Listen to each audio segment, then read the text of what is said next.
namni rajiji meeqa qaba? Faayidaa rajiji maali? Rajiji? Rajiji namni rajiji meeqa qaba? Faayidaa rajiji maali? Rajijiin isa adurreeni foon sangaa keessaa faayatumi. Namni qaba moo rajiji?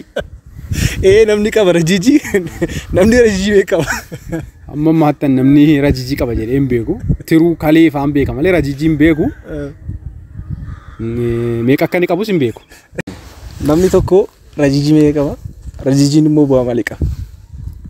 Rajiji ani ga rajiji guddaaf xiqqaa ka jedhan waan saayinsii keessatti baradhe natti fakkaata.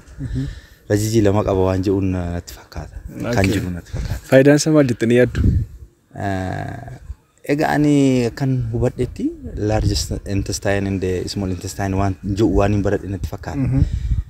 Kana keessatti hojiin isaanii midhaan ilmi namaa nyaatee gabbuusu kun sadarkaatiin nyaatamee gara waan itti jijjiirame gara faayidaa adda addaatti jijjiirame gara raawwii macarrashaa irratti kabausan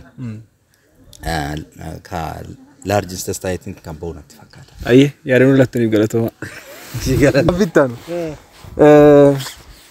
Namni tokko rajiji meeqa qaba? Faayidaan rajijii maali?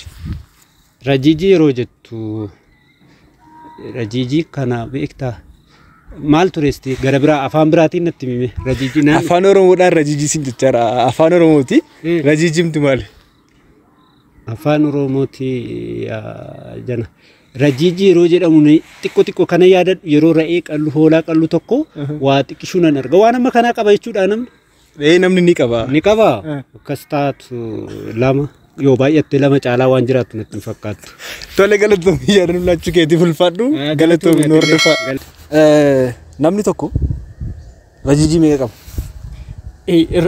Rajiji shanii dhamo? Rajiji meeqa qaba namni tokko? Lama moo shanii? Shan qabattee yaadda? Lama ta'uu lama? Faayidaan rajiji maali?